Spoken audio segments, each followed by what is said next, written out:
આવાસ યોજના આપવાનું કામ કોણ કરે? તો કે મોદી સાહેબ કરે. 5 કિલો વિનામૂલ્ય અનાજ કોણ આપે? મોદી સાહેબ આપે. 108 કોણ લાવ્યું? મોદી સાહેબ લાવ્યું. 24 કલાક વીજળી કોણે આપી? મોદી સાહેબ આપી. સુકન્યા સમૃદ્ધિ યોજના કોણ લાવ્યું? મોદી સાહેબ લાવ્યા. શાળા પ્રવેશોત્સવ કોણ લાવ્યા? મોદી સાહેબ લાવ્યા. ગુણોત્સવ કોણ લાવ્યા? મોદી સાહેબ લાવ્યા. અરે સૌથી મોટી વાત, ઘરે ઘરે જઈ એલઈડી બલ્બ આવ્યા ને, ઉજાલા પણ એ લાવ્યા ને ઉજ્જવલા તરીકે ગેસ પણ મોદી સાહેબે આપ્યો. બધું મોદી સાહેબે આપ્યું છે અને બધી યોજનાનો લાભ લઈએ છીએ. ઇન્કમ ટેક્સ કેટલા ભરીએ છીએ પણ યોજનાનો લાભ ભરે છે ને.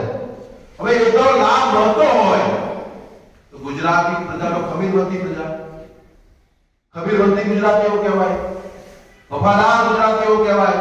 હવે જેનું ખાતા હોઈએ એનું ખોદાય કોઈ નહીં, ખોદાય કોઈ દિવસ બાકીના તો કયો ના ખોદાય, ખોદાય ના ખોદાય. એનું ખાઈએ એનું આટલી બધી યોજના થકી ગરીબોની સેવા કરતા હોય તો હવે ચૂંટણીના સમયે આપણે શું કરવાનું હોય? હવે ચૂંટણીના સમયે આપણે શું કરવાનું હોય? હવે આપણે આપવાનો સમય છે. ચૂંટણીના સમયે આપણે આપવાનો સમય છે. મોદી સાહેબે આટલું બધું કર્યું. હવે આપણે શું કરવાનું?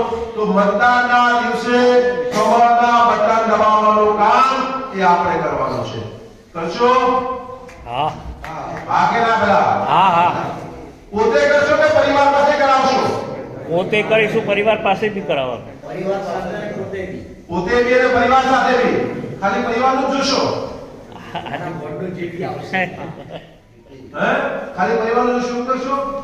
કે પોતાના મહોલ્લાનું, પોતાની સોસાયટીનું, પોતાના સમાજનું, પોતાના મિત્રોને બી કહેશો? બધાને બધાને સાથે. બધાને કહેશો? મજબૂતીથી કહેશો? હા મજબૂત. હમણાં છે ને એક બહુ વાત બજારમાં બહુ ચાલે.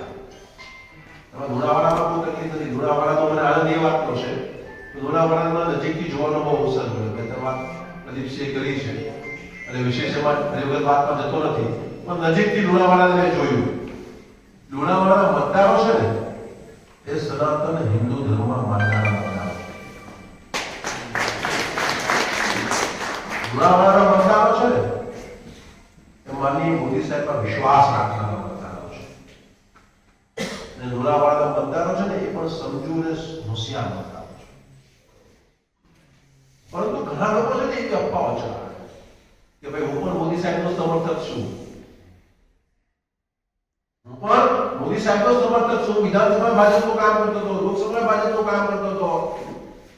હવે ટિકિટનો આ વિષય છે એટલે આપણે અત્યારે પોતા ખાલી ભાજપ સામે ગયા છીએ, પછી ભાજપમાં જ આવી જવાના છે.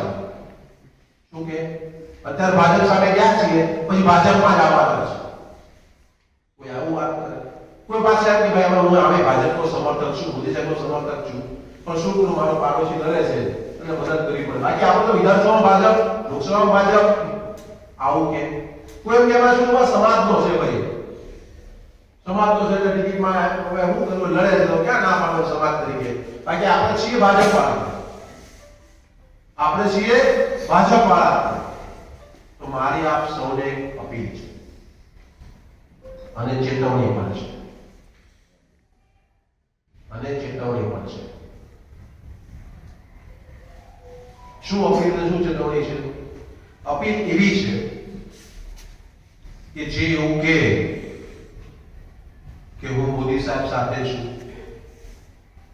વિધાનસભામાં પણ હતો, લોકસભામાં પણ હતો, નગરપાલિકામાં સંબંધ લેવાને ત્યાં જવું પડે, તો એમને તમારે કહેવાનું કે ભાઈ ભાજપમાં ઉમેદવાર ગમે તે હોય, એક્સ હોય કે વાય, મોદી સાહેબે કહ્યું છે કે ભાજપનો ઉમેદવાર કોણ?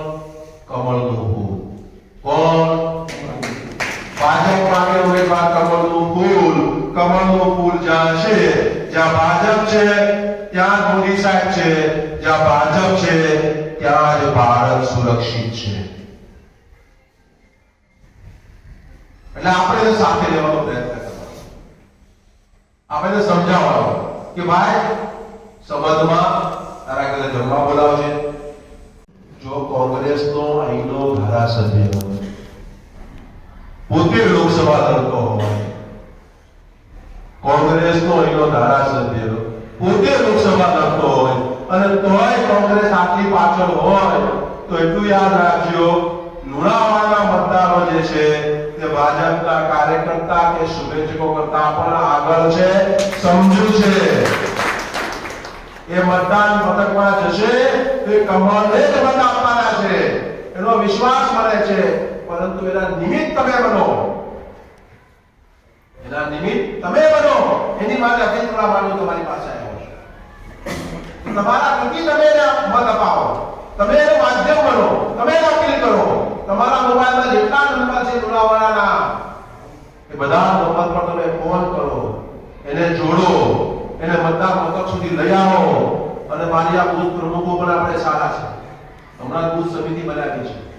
બૂથ પ્રમુખોને પણ અપીલ કરાય, અહીંયા બેઠેલા લોકો પોતે નક્કી કરે કે મારા જેટલા સગા અને જેટલા વાળા, આપણે કઈ સગા વાળા, જેટલા સગા જેટલા વાળા છે, આ બધા લોકો ઐતિહાસિક જીત સાથે ભારતીય જનતા પાર્ટીનું સમર્થન કરે છે.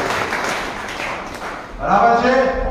તો ભારત માતા કી જય, ભારત માતા કી જય, વંદે માતરમ, વંદે